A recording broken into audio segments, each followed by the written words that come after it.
What's going on, guys? Welcome back to DSG, and today we're going to be starting a new series, a beginner's guide series. Now, the tides of DSA are hopefully changing in the near future.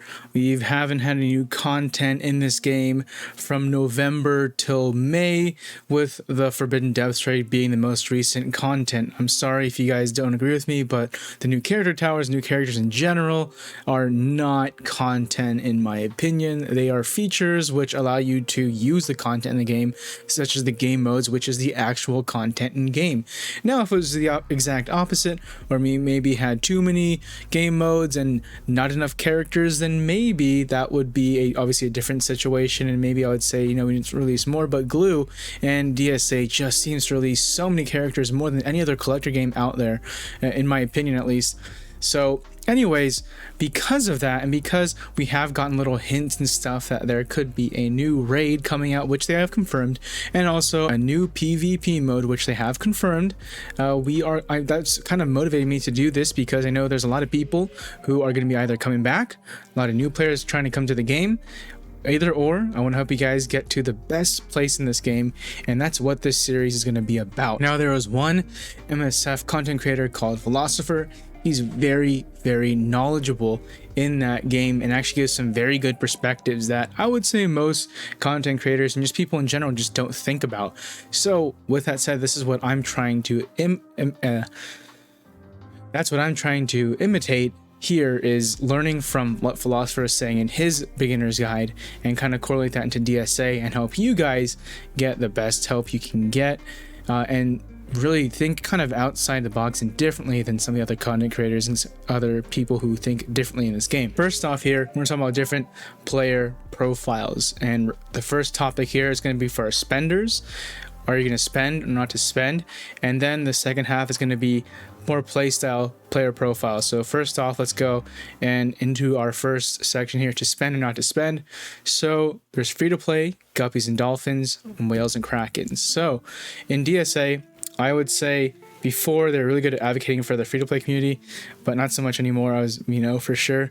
They do have a lot of better components for the free-to-play community overall, such as ads, where you can get extra energy, extra gems, etc. daily, and also they had this thing called Tapjoy offers. So Tapjoy offers, there are some Tapjoy offers specific only to Android users, where you can play other games such as Star Trek, and if you get to like the Star Trek level, you can get gems inside DSA. There's different other games, a lot of other ones, like those ones were like kind of like Candy Crush, where you match the three items or three whatever they can be. And then there's also other games such as Merge Dragon, which is kind of similar to like a match 3 game.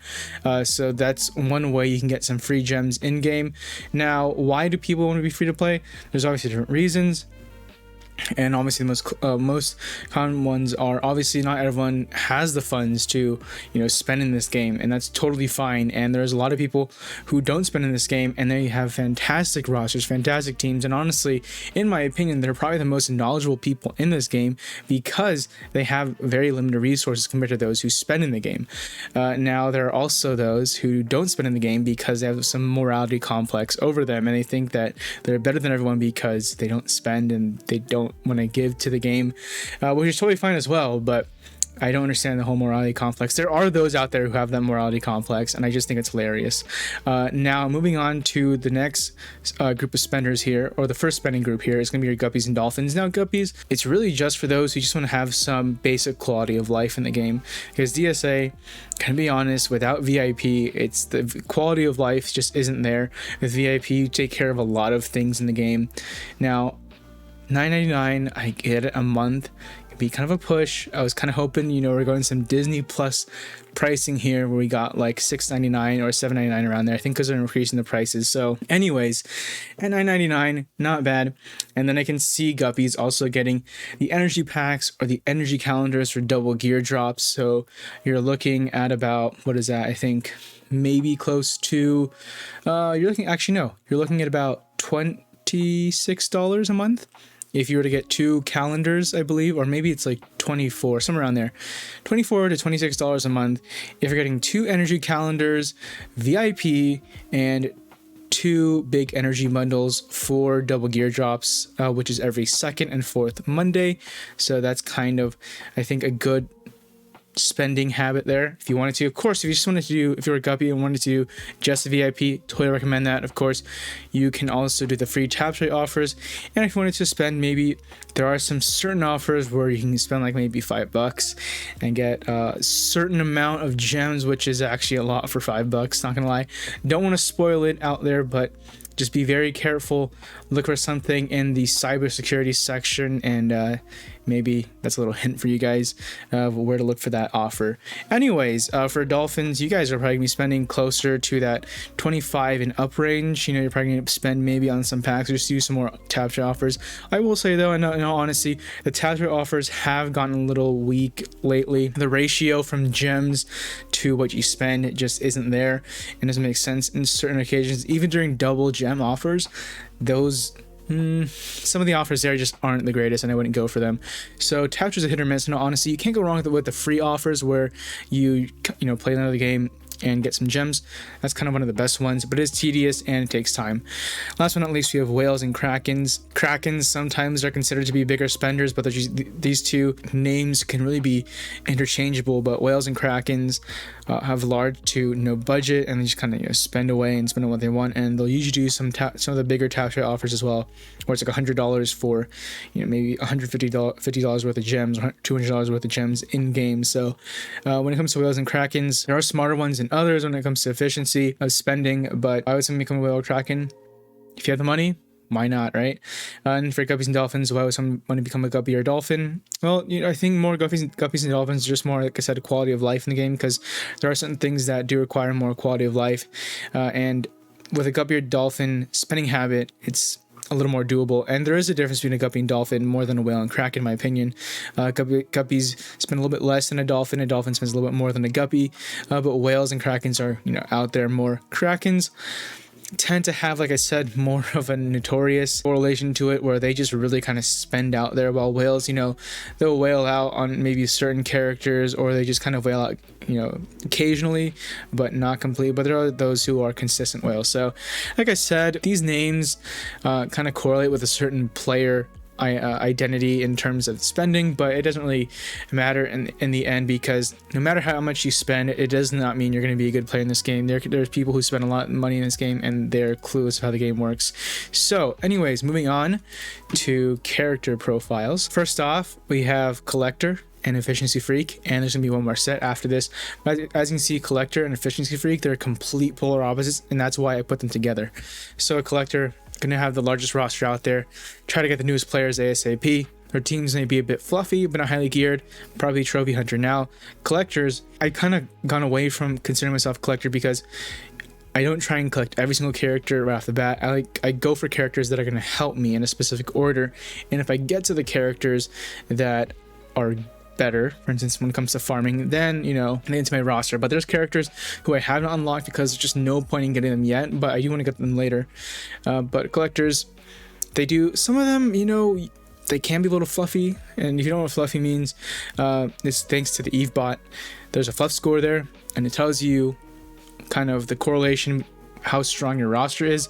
The lower your fluff score, the better. The higher, it just kind of shows that you have a lot of characters, you have a high summoner score, but your overall roster power is pretty weak. So when it comes to collectors, a little bit fluffy.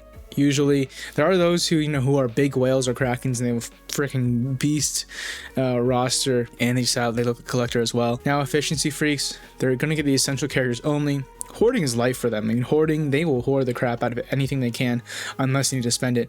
Essential characters are likely max, and they may not complete every event.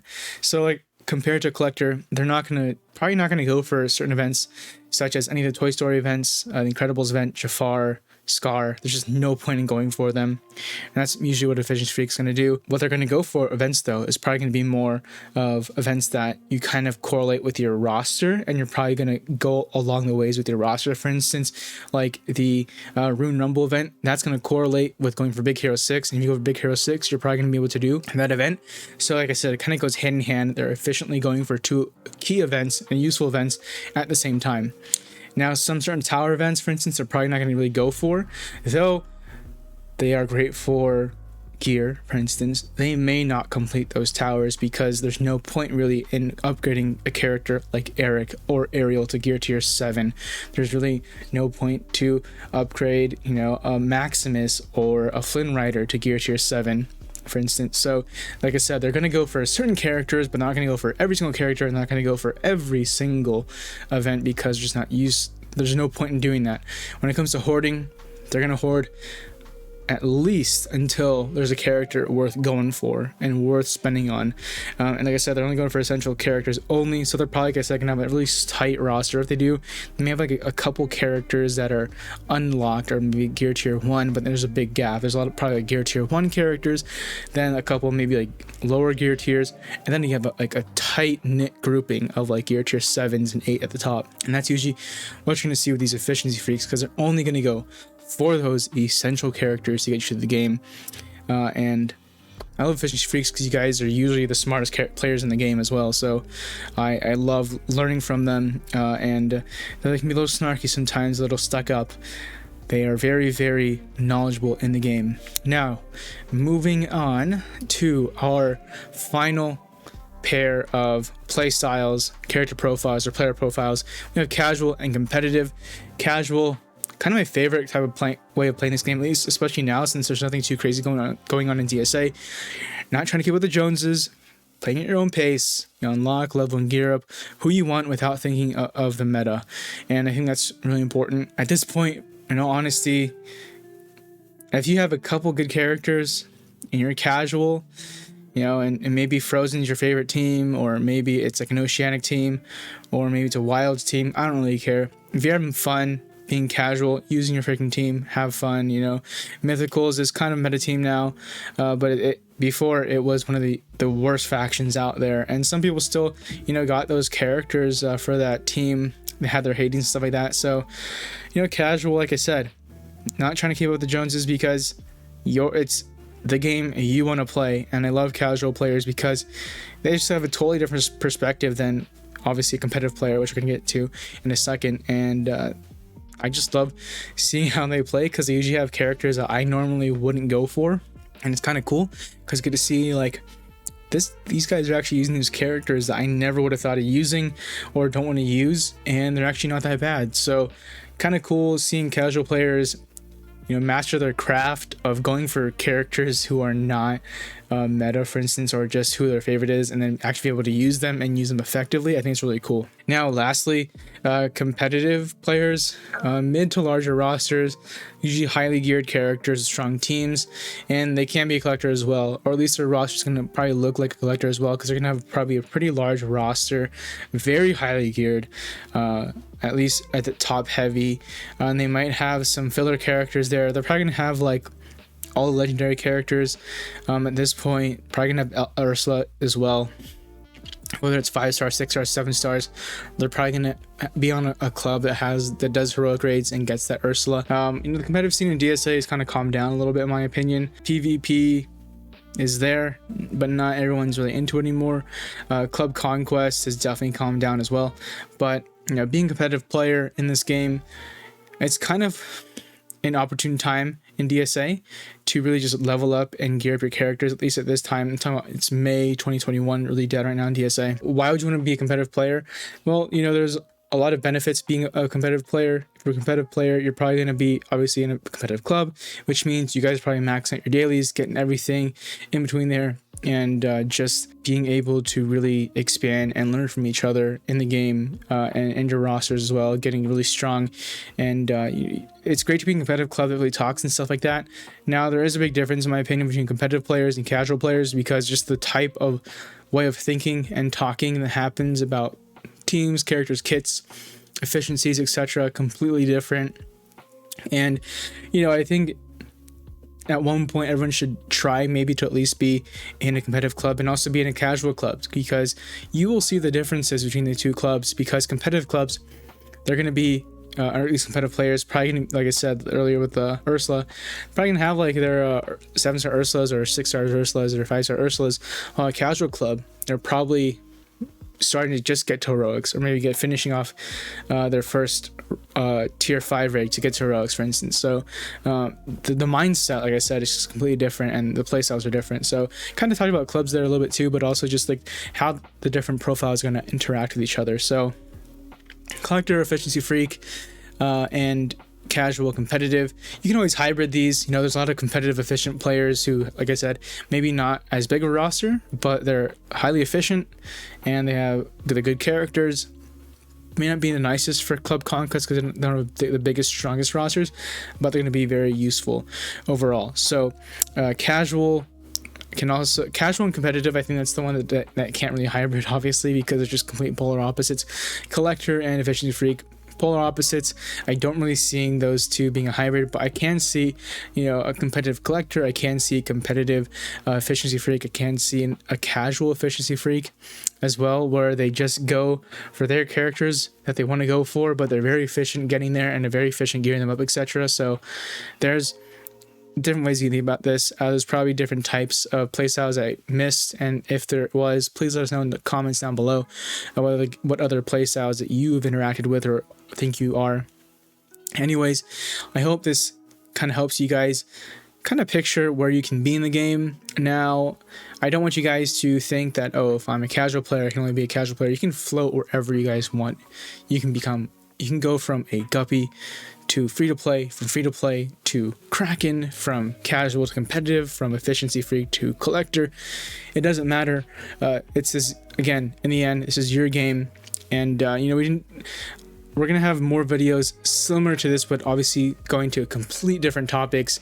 And one of my favorite topics I'm going to talk about is farming, which is probably going to be one of the last videos in the series, just in case there's like a legendary that pops up. We can talk about that. But we're going to be going through this series and hopefully upload videos every couple days in this series to help you guys learn the best tactics in this game. Anyways, guys, thank you so much, and I'll see you guys in the next video. Have a good one.